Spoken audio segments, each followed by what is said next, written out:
Hello everyone, আজকে আমরা ন্যারেশনের তো অবশ্যই করে নেক্সট পার্টটা শিখবো। তার আগে অবশ্যই করে আমরা শিখে নিয়েছি অ্যাসার্টিভ সেন্টেন্সে কীভাবে ন্যারেশন করতে হয়, কিংবা আমরা ইন্টারোগেটিভেও ন্যারেশন আমরা শিখে নিয়েছি। এবং লাস্ট আমরা যে ন্যারেশনটা শিখেছি সেটা হচ্ছে অবশ্যই করে এক্সক্লামেটরি সেন্টেন্সে। আর আজকের আমরা তাহলে কী শিখবো? ইম্পারেটিভ সেন্টেন্সের ন্যারেশন। তো ইম্পারেটিভ সেন্টেন্সের ন্যারেশন আমাদেরকে অবশ্যই করতে গেলে আমাদের আগে জানতে হবে যে ইম্পারেটিভ সেন্টেন্স কোনগুলোকে বলে। এবং অবশ্যই করে আমার তো সেন্টেন্সের একটা ভিডিও আছে, you can find it from there. তবে ইম্পারেটিভ সেন্টেন্স বলতে আমরা যেটাকে আগে বুঝি সেটা কি না, যেখানে অর্ডার থাকবে, কিংবা রিকোয়েস্ট থাকবে, কিংবা অ্যাডভাইস থাকবে, কিংবা ফরবিড থাকবে, বা প্রহিবিশন থাকবে, অর্থাৎ আদেশ থাকবে, অনুরোধ থাকবে, উপদেশ থাকবে, কিংবা হচ্ছে নিষেধ থাকবে। ক্লিয়ার? তো এইবারে আমরা দেখে নেব যে রিপোর্টিং ভার্ব এবং রিপোর্টের স্পিচের কী চেঞ্জ হয় ডিরেক্ট থেকে ইনডিরেক্টে করতে গেলে। দেখো, ডিরেক্টে আমাদের অ্যাজ ইউজুয়াল কী থাকবে? রিপোর্টিং ভার্ব তো থাকবে। আর যেটা হচ্ছে রিপোর্টেড স্পিচে অবশ্যই করে সেখানে একটা এই ধরনের সেন্টেন্সগুলোর মধ্যে একটা থাকবে, অর্থাৎ কমান্ড, রিকোয়েস্ট, কিংবা অ্যাডভাইস, কিংবা ফরবিড। সেটা কিন্তু আমাদেরকে সেন্টেন্সটা পড়ে আমাদেরকে বুঝে তারপরে করতে হবে। ঠিক আছে? তো তাহলে ডিরেক্টে তাহলে এরকম থাকছে। ইনডিরেক্টে আমরা কী করব? ইনডিরেক্টে একদম ইজিলি আমরা এই যে সেড টু বা টোল্ড যেগুলো থাকবে সেগুলোর পরিবর্তে আমরা কি বসাবো?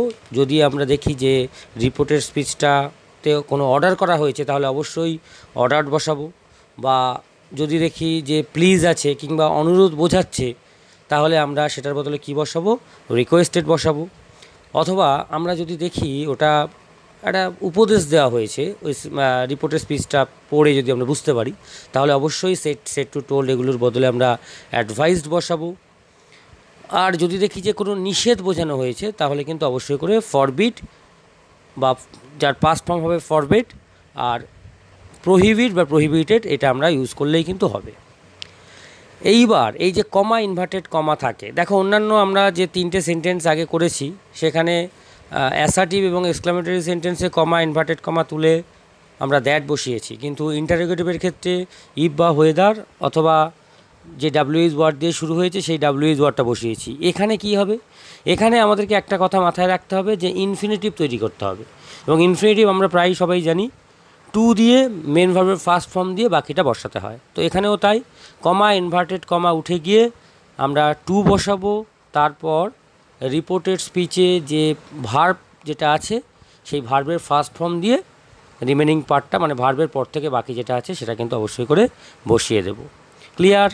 তাহলে এর এমন কোনো কিছু চেঞ্জেস হয় না। শুধুমাত্র একটা জিনিস চেঞ্জ করতে হয়, সেটা কি? যে রিপোর্টেড স্পিচটা আমরা যখন ইনডিরেক্টে শুরু করছি তার যে মেন ভার্বটা আমরা পাবো সেই মেন ভার্বটার আগে টু বসাবো। এবং অবশ্যই করে কমা, ইনভার্টেড কমার পরিবর্তে কিন্তু আমরা টুটা বসিয়ে তারপরে মেন ভার্বের ফার্স্ট ফর্ম দিয়ে বাকিটা বসিয়ে দেবো। দেখো, আমরা কয়েকটা এক্সাম্পল দেখলেই বুঝতে পারবো ভালো করে। দেখো, একটা এক্সাম্পল লিখলাম ডিরেক্টে, the teacher said to me go to the board. এখানে এই যে গো টু দ্য বোর্ড, দেখো রিপোর্টের স্পিচটা বোর্ডে যেতে বলা হয়েছে, দ্যাট মিনস এটা কিন্তু অবশ্যই করে অর্ডার করা হয়েছে, এবং টিচার তো অর্ডার করবে, স্বাভাবিক ব্যাপার। তো সেক্ষেত্রে আমরা ইনডিরেক্টে কী করব?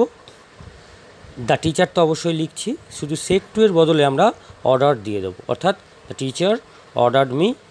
এইবার আমরা কমা, ইনভার্টেড কমা তুলে টু বসালাম, এবং মেন ভার্বটা খুঁজে আমাদেরকে বের করতে হবে, এবং সেটা তো শুরু হয়েছে মেন ভার্ব দিয়ে। ইম্পারেটিভ সেন্টেন্স তো সবসময় মেন ভার্ব দিয়েই শুরু হয়। তাহলে to go to the board. Clear? আরেকটা এক্সাম্পল দেখো, the teacher said to me comma within quotation don't open your book. তাহলে এখানে কি বলেছে দেখো, ডোন্ট ওপেন ইউর বুক, তার মানে কি এটাকে আমাদেরকে নিষেধ করেছে, অর্থাৎ the teacher forbade me to open your book, that means change হয়ে মাই বুক। ক্লিয়ার?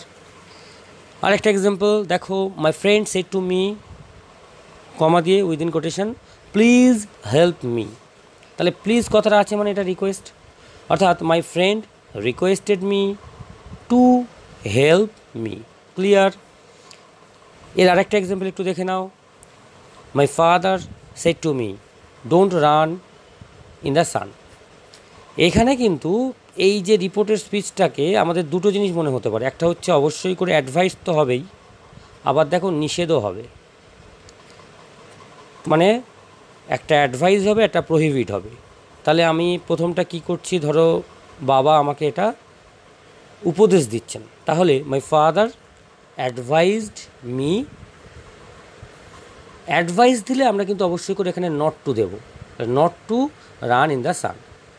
আর আরেকটা হয় এটা, সেটা হচ্ছে মাই ফাদার প্রহিবিটেড বা ফরবেড মি। এইবার কমা, ইনভার্টেড কমা তুলে এবারে কিন্তু আমরা আর নট টু দেবো না, কারণ এই প্রহিবিশন অথবা এই যে ফরবিড, এই দুটোই কিন্তু নেগেটিভ ওয়ার্ড, অর্থাৎ তিনি নিষেধ করলেন two run in the San. Clear? এটা কিন্তু খুব ইম্পর্ট্যান্ট, একটু ভালো করে এই জিনিসটা দেখে রাখবে যে যদি আমরা ফরবেড এবং প্রহিবিটেড এই কথা দুটো ইউজ করি, তাহলে কিন্তু কখনো আমরা নট টু দেবো না, ডোন্টের পরিবর্তে শুধুমাত্র টু দেবো, যেহেতু এই দুটো কিন্তু মেনলি নেগেটিভ ওয়ার্ড। ওকে?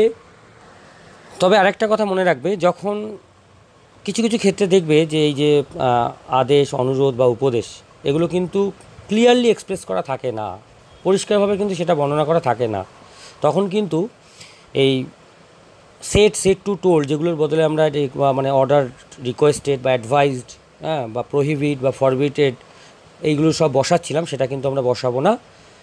এগুলোর পরিবর্তে নর্মালি আমরা টেল অর আস্ক, অর্থাৎ পাস্ট টেন্সে হলে টোল্ড বা আস্কড, এটা হচ্ছে আমরা লিখতে পারি। যেমন দেখো একটা সেন্টেন্স বলেছে, he said to me don't do it again. দেখো এটা কিন্তু আমাকে রিকোয়েস্ট হিসেবেও আমরা ধরছি না, আমরা কিন্তু অর্ডার হিসেবেও ধরতে পারছি না, বা নিষেধ কি সত্যি করছে কিনা সেটাও বুঝতে পারছি না। সেক্ষেত্রে কিন্তু আমরা নর্মালি এখানে হি টোল্ড অথবা আস্কড দিতে পারি মি। কিন্তু যখন আমরা এই লিঙ্কার থেকে স্টার্ট করব, তখন কিন্তু অবশ্যই করে ডোন্ট আছে, তার মানে এখানে নট টু করব, তাহলে not to do it again বা ডু দ্যাট এগেন, এইটা হবে। ক্লিয়ার?